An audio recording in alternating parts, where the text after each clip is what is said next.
Nakaraan nagtanong ako sa tindahan, alam mo ba kung magkano ang per kilo ng mangga? 200, yung hinog na. Wow! Ilang kilo ng mangga kaya kagad ito? Mabiberde, malalaki, at talagang kitang kikita mo na pera na talaga.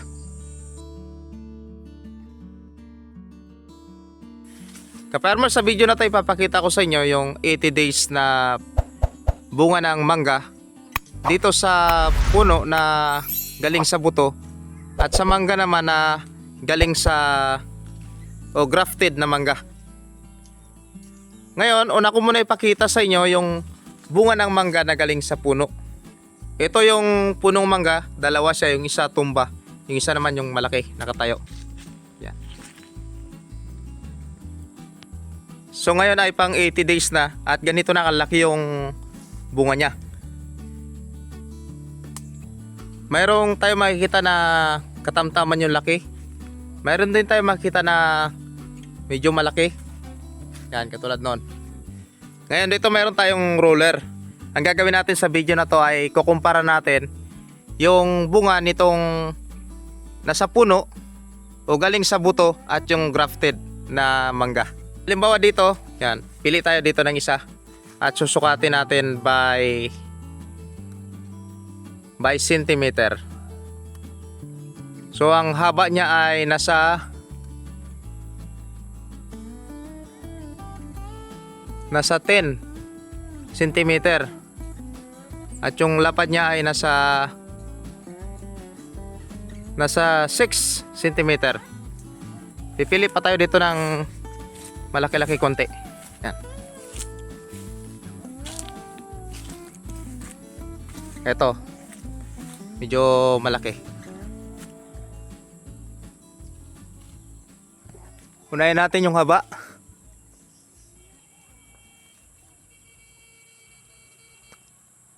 Nasa 12.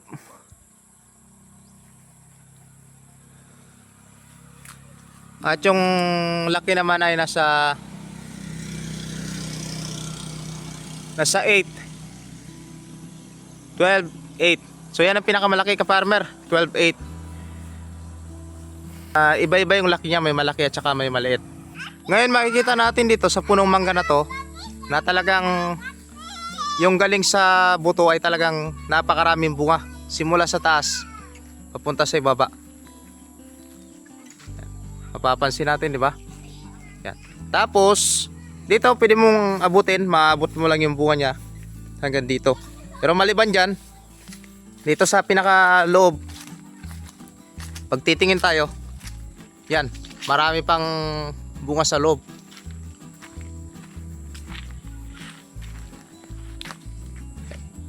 Doon sa taas, di ba? Yan. Dito papunta dito. Marami. Pero karamihan, yung kanyang bunga ka-farmer ay ganito lang. Ganyan lang laki yung kanyang bunga. Nag-average siya ng nasa 10 cm yung kanyang taas.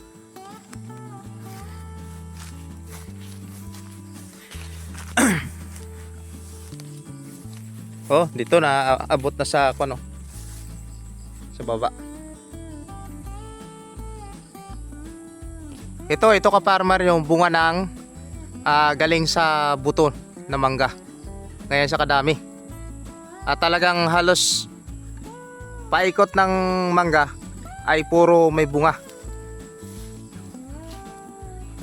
Tapos dito mapansin na rin natin na kumukunti na yung kanyang droppings, so yung mga nalalaglag. Ilang piraso na lang, no? Dahil nga itong mangga ay nakakonsentrate na doon sa pagpapalaki ng kanyang bunga. Hindi na siya nakakonsentrate doon sa mga nalalaglag. Pero nakikita natin na minsan mayroong mga may mga spot na ganyan. Kasi ngayon ay malamig sa gabi, tapos napakainit sa araw. Yan, may mga ganyan siyang spot. Mayroon namang mga mangga na hindi na lumaki. Yan, ganyan na lang yan siya.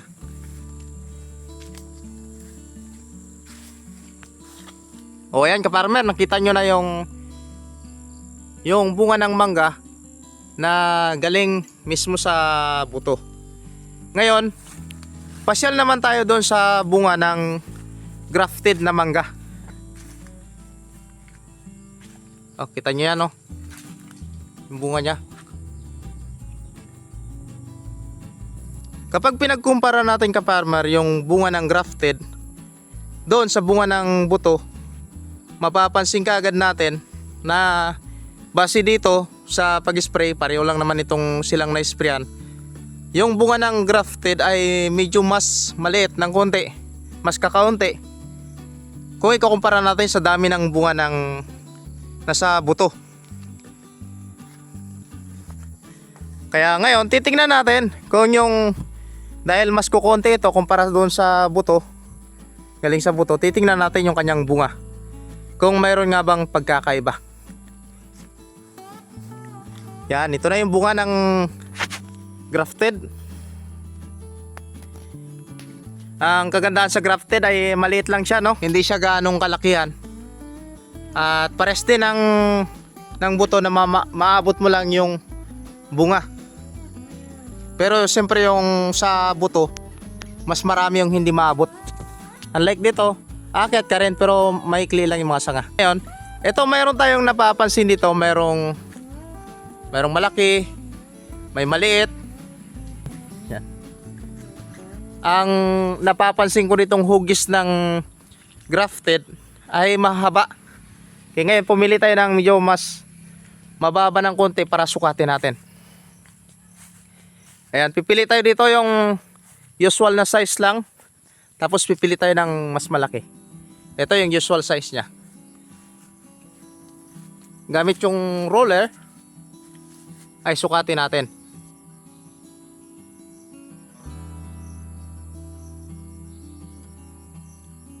Nasa 10. At yung lapad niya naman ay nasa 6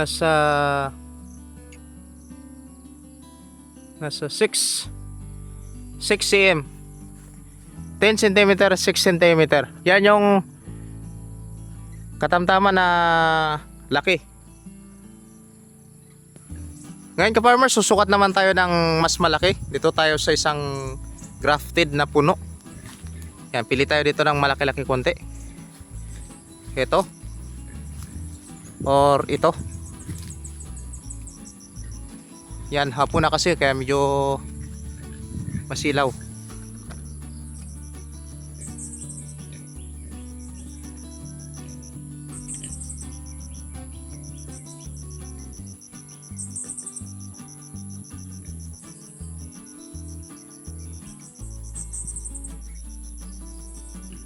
Umabot siya ng malapit 12, 11.5. At dito naman sa kanyang bunga, nakikita rin natin, meron din tayo napapansin ng mga crack katulad yan. At may mga ganito, parang naninilaw. Pero so far makinis yung kanyang mga balat.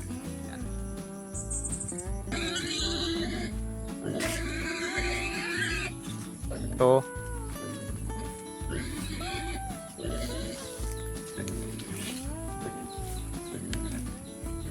Yan.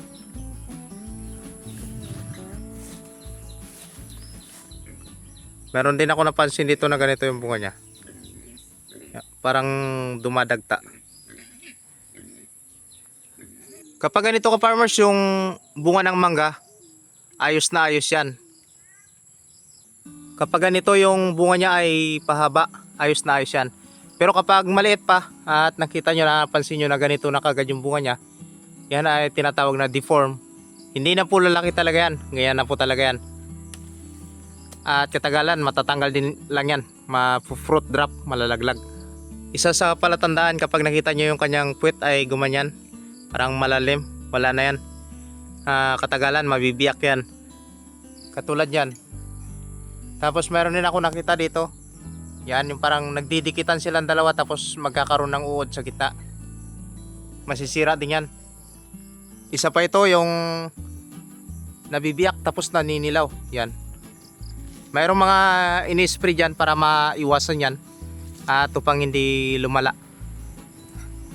At kapag ganito naman, maikli lang siya pero malaki. Isa rin ito sa mabigat sa timbang. Ito yan ang bunga ng grafted na mangga, no? Mapapansin natin dito na may mga maliliit, mayroon namang katamtaman yung laki at mas marami yung malalaki talaga. Pero yan yung nakikita nyo na yan ay sa labas lang.